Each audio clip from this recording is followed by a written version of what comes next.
34편 5절에서 16절까지 함께 인도하시겠습니다.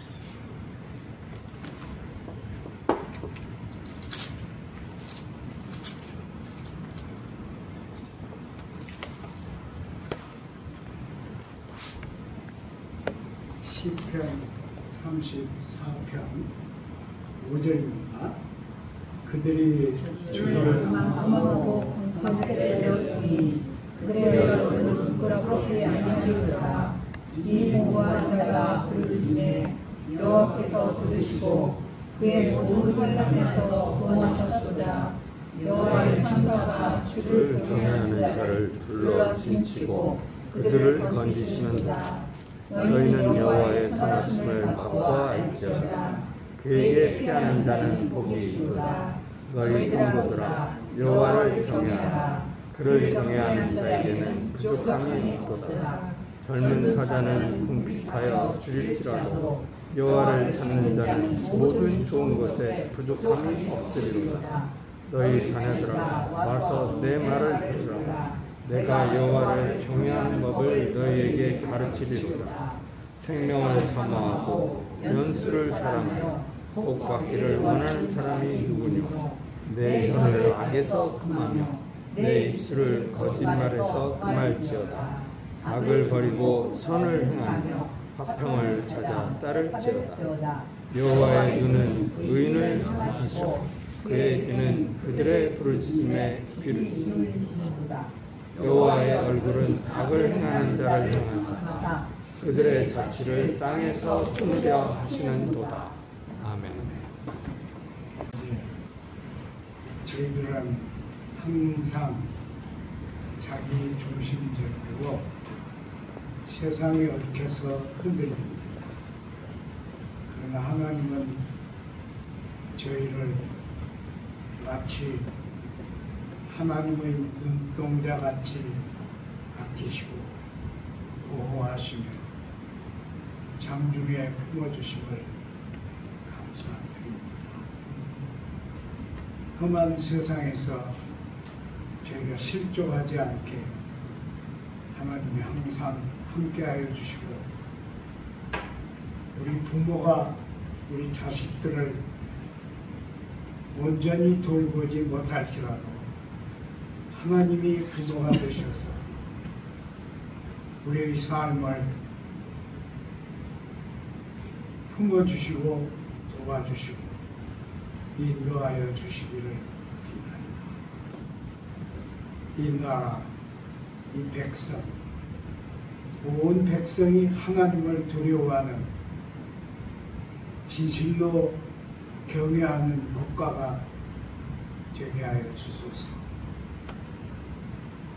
우리 교회 모든 신자들이 진정한 주님의 제자들이 되게 주께서 함께하여 주시고 인도하여 주소서. 우리들의 출입을 항상 하나님이 지켜주시고 우리 발걸음 위에 하나님의 은혜와 사랑이 항상 끊어지지 않게 함께하여 주옵소서.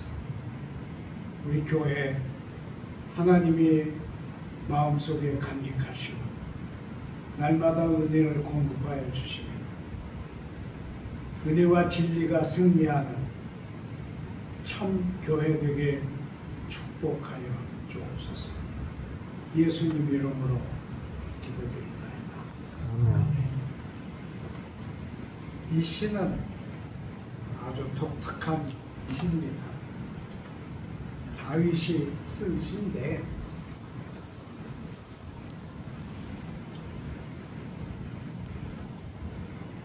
다윗이 사울 왕에게 쫓겨가지고 이제 도망갈 데가 없어요.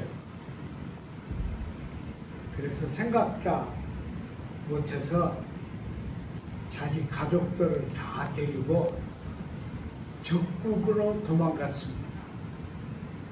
성경에 보면 거기 특별히 부모를 모시고 그리고 자기 아내들을 데리고 그 그리로 갔다 그렇게 썼어요.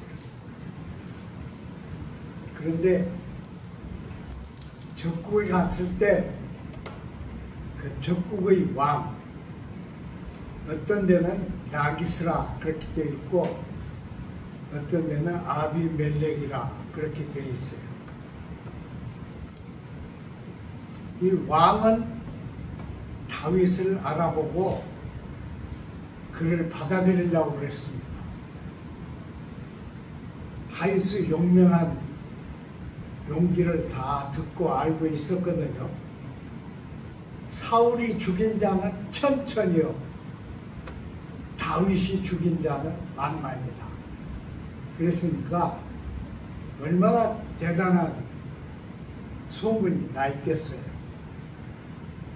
그래서 왕은 다윗을 받아들였습니다. 그런데 그 왕 밑에 있는 장군들은 몹시 불쾌했어요.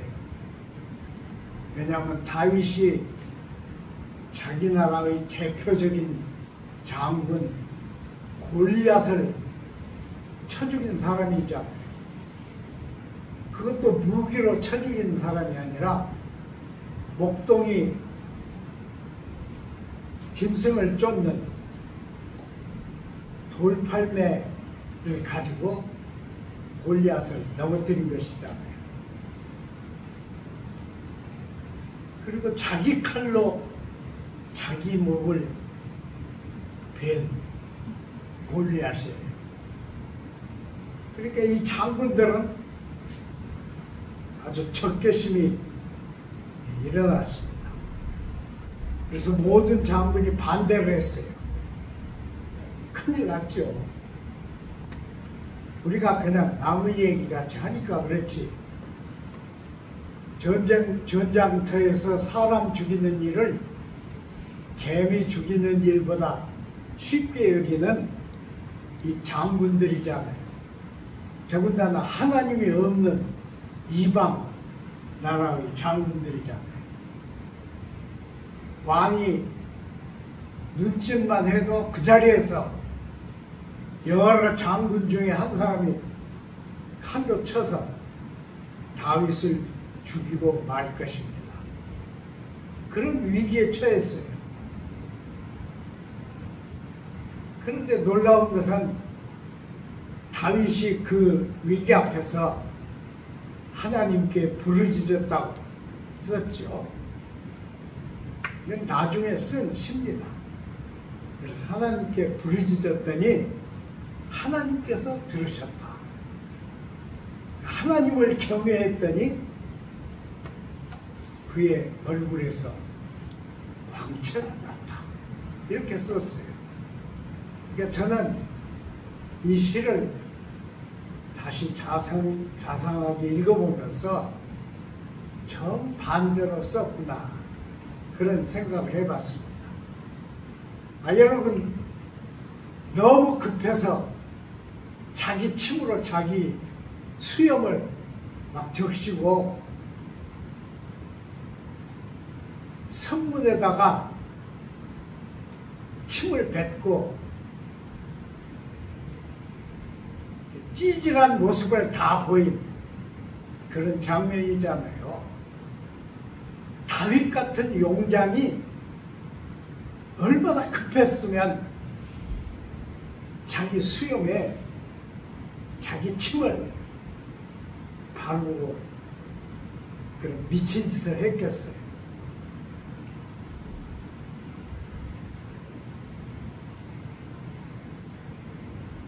그래서 왕이 이 모습을 보고 우리나라에 미친놈이 없어서 미친놈을 내 앞에 데려왔느냐, 빨리 데려가라. 그래서 다윗이 그 위기를 모면하게 됩니다. 다윗이 많은 위기를 모면했겠지만 이것은 최후로 겪은 위기였습니다. 그리고는 그때를 돌이켜 생각하면서 시편 34편을 썼습니다.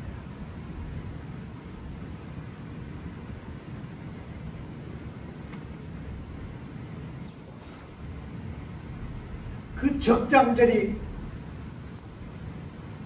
살기가 등등해서 자기 칼 손잡이에 손을 대고 분노를 터뜨리는 그 순간에 다윗이 어떻게 이렇게 꾀를 냈는지 몰라요. 미친놈 노릇을 한 것이죠. 우리말로 말하면 오줌을 싸면서 미친 짓을 한 거예요. 그래서 그 위기를 모면했습니다. 그때 다윗은 그걸 이렇게 썼어요. 여호와를 경외하는 자는 그 얼굴에서 광채가 난다. 정반대잖아요.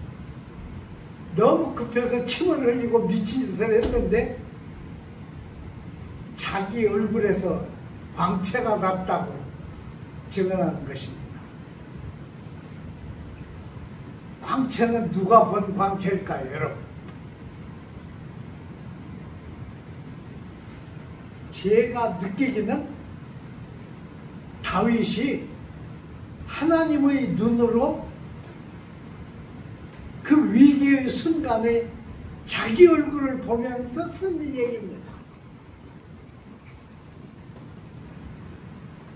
누구도 알지 못하는 자기의 그 수치스러운 그 미친 얼굴을 자기 눈으로 보면서 마치 하나님의 눈이 그때 자기 얼굴을 보시고 자기 얼굴에서 수치스러운 모습이 아니라 광채를 보시는 뜻으로 이해를 한 것입니다.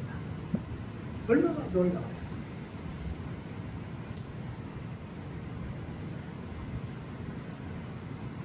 저는 나이가 들어서 예수를 믿었기 때문에 저희 교회 목사님이 다윗에 대해서 많이 설교를 하셨는데, 제 청년 때 설교를 하셨는데 그 목사님은 다윗이라고 안 불렀어요. 다윗이라고 불렀습니다. 그 발음을 왜 그렇게 하셨는지 몰라요. 그래도 다윗이라고 했어요. 그런데 1년에 4분의 1 정도는 다윗에 대한 얘기를 하셨어요. 그분은 정말 다윗을 이상화 시켰습니다. 그래서 그 목사님 설교의 제목 속에도 다윗에 대한 것이 참 많았어요. 그때 저는 다윗이 정말 이상적인 인물인가? 그래서 다윗에 대한 성경을 다시 읽어봤어요. 다윗이 그렇게 위대한 인물인가? 아닙니다. 다윗은 보통 인간이에요.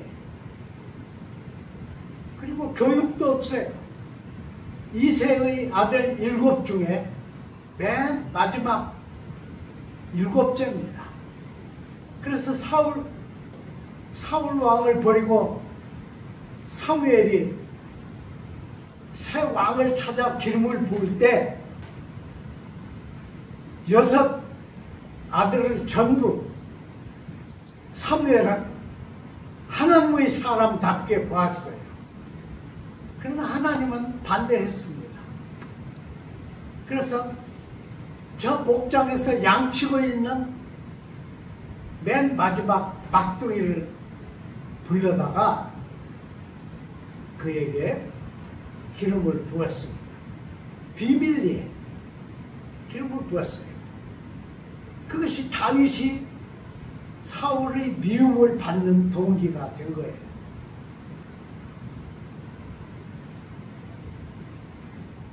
그런데 다윗이 한 일들을 보면 다윗이 인간적으로 위대한 인간이 아닙니다. 그렇게 위대하지 않아요. 보통 인간이에요.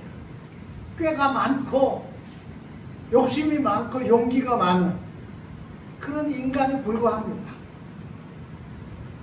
그런데 어찌 하나님은 다윗을 그렇게 사랑했을까요? 어찌 하나님은 그 많은 사람 가운데 다윗에게만 이런 특별한 축복과 은총을 내리셨을까요? 그게 이상하지 않습니까?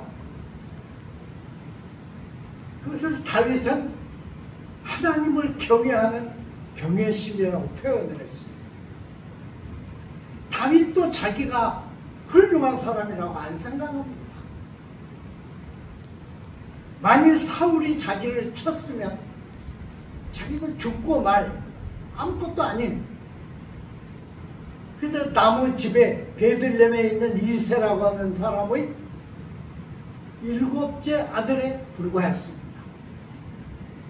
그러나 하나님은 다윗에게 특별한 관심과 보호와 은총과 축복과 사랑을 쏟으셨습니다. 저는 그게 다른 데 있다고 생각해요.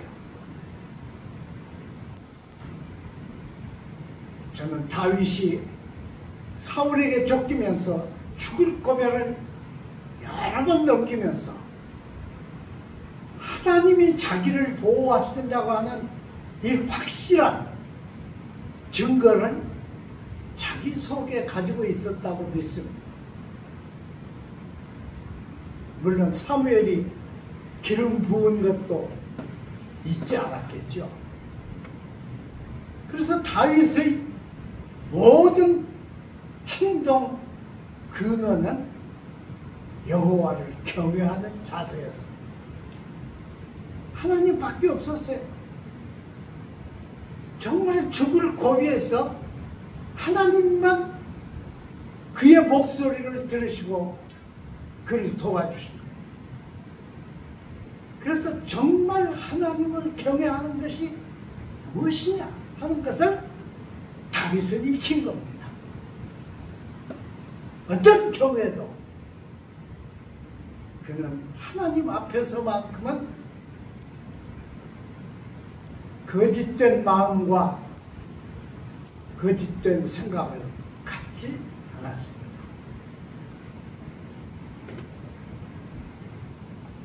그래서 이 시에도 거짓에 대한 얘기가 나오잖아요. 하나님이 거짓된 자에게는 얼굴을 돌리실 것이다. 그렇게 했어요.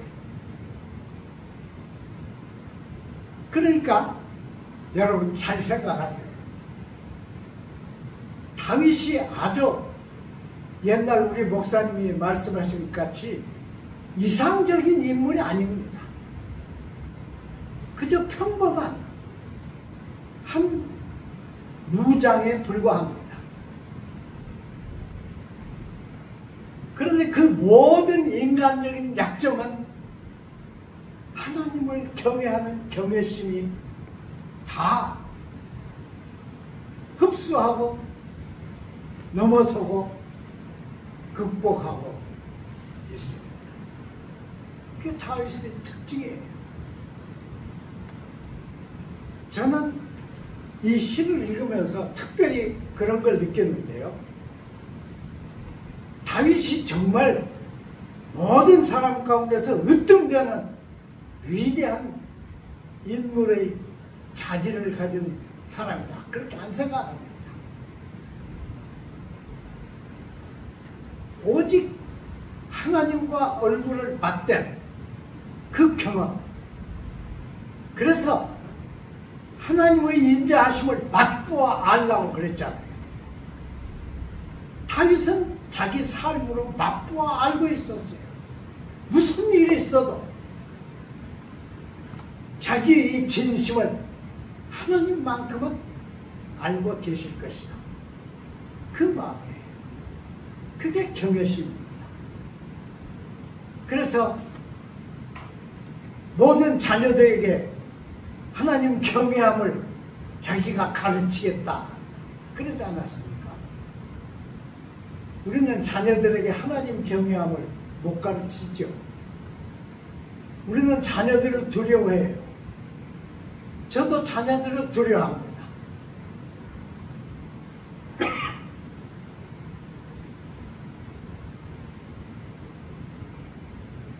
그런데 다윗은 그런 자세가 아니었습니다.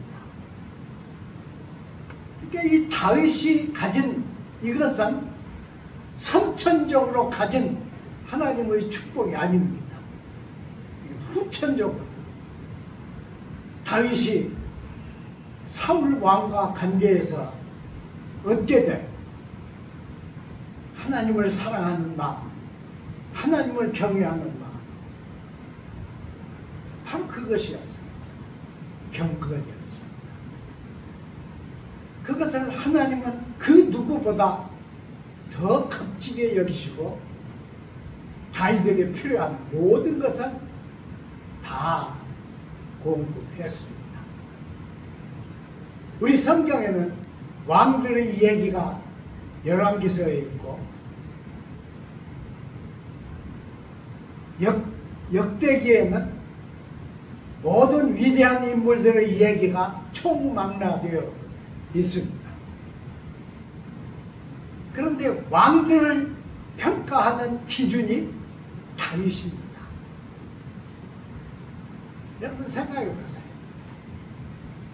솔로몬은 위대한 지혜와 지식을 가졌다고 성경에 쓰여 있습니다. 그러나 솔로몬은 다윗이 가진 그 경외심을 갖지 못했어요. 성경에도 그렇게 쓰여 있습니다. 솔로몬은 다윗의 믿음을 갖지 못했어요. 모든 것을 다 가졌지만 솔로몬은 이 한 가지를 놓쳤습니다. 그러나 다윗에게는 그것이 있었습니다. 그래서 이사야가 이새의 그루터기에서 한 싹이 날 것이다 그랬어요. 이새의 몸통에서 한 줄기가 날 것이다 그랬습니다. 이사야는 2번 그 얘기를 했어요. 그것이 메시아의 예언입니다. 여러분, 그러니까 예수 그리스도를 다윗에게 묶은 인물은 이사야입니다.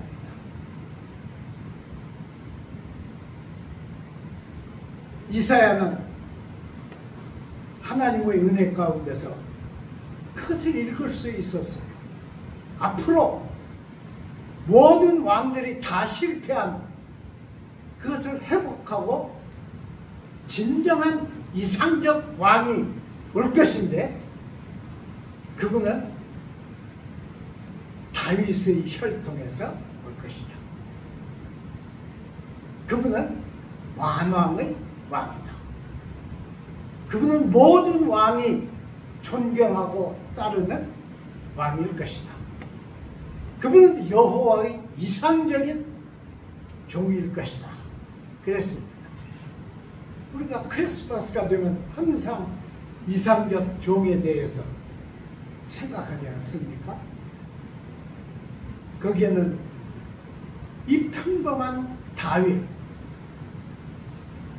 여러분 자기 부하의 아내를 빼앗고 그 부하를 전쟁터에 아주 위험한 것을 보내서 죽이라고 한 사실을 보면 다윗이 얼마나 어리석고 모자란 인간입니까? 그럼에도 불구하고 하나님은 그것을 그렇게 벌받을 일로 생각지 않았어요. 다윗과 하나님은 마음과 마음이 묶여져 있었습니다. 그것을 상징적으로 나타낸 것이 사울의 아들 요나단과 사울이 죽이고 싶은 다윗 사이의 우정이었습니다. 그것은 다만 다윗과 요나단의 얘기가 아닙니다. 그건 하나님과 다윗 사이의 마음과 마음의 묶음입니다. 그래서 신약을 쓴 사람들은, 특히 마태는 다윗의 족보 수를 따져서 14대 만에 예수가 다윗의 고향인 베들레헴에서 태어났다고 증언을 한 것입니다. 우리는 이 성경대로 다윗의 혈통에서 낳은 메시아라고 예수를 믿는 것입니다. 그러니까 다윗의 인간적인 모든 약점들은 다윗의 이 경외심 속에서 다 사그라듭니다. 없어져요. 하나님은 모든 약점을 다 살라버리시고 등 뒤에 던져버리시고 다윗에게 모든 당신의 은총과 사랑과 축복을 내리셨습니다.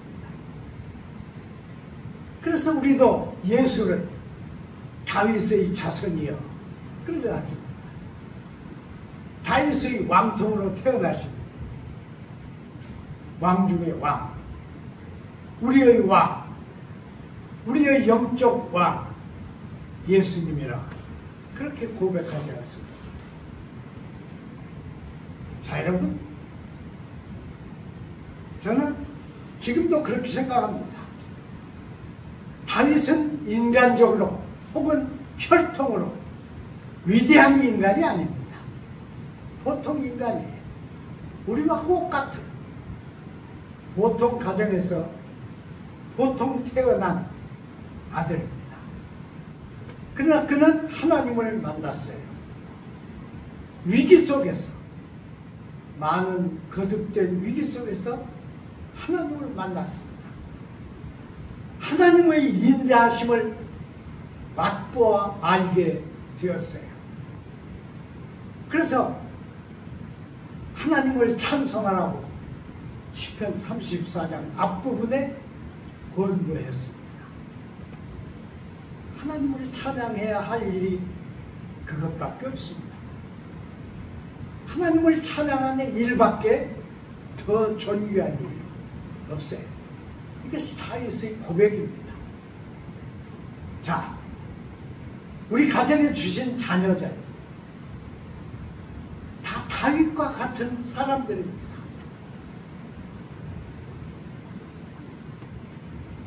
다른 것이 있으면 하나님의 사랑보다 우리 사랑이 앞서고 있는 거예요. 그것은 우리가 잘못한 일입니다. 우리보다 하나님이 더 사랑하시게, 부모보다 하나님을 더 경외하게, 부모의 말보다 하나님의 말씀을 더 존숭하게 우리 자녀들을 기르고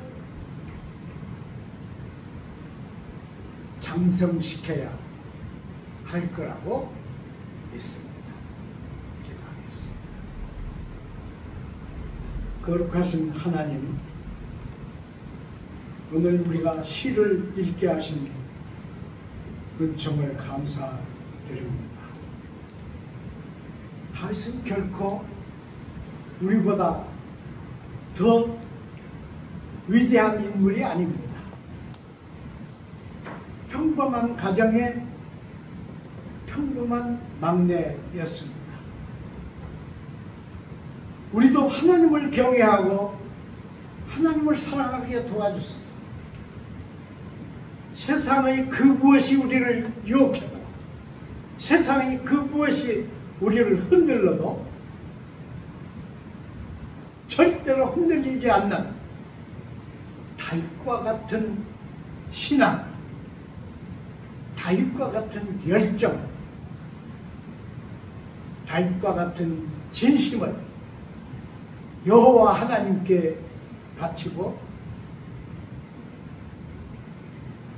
하나님의 긍휼의 대상이 되는 사람들이 되게 인도하여 주옵소서.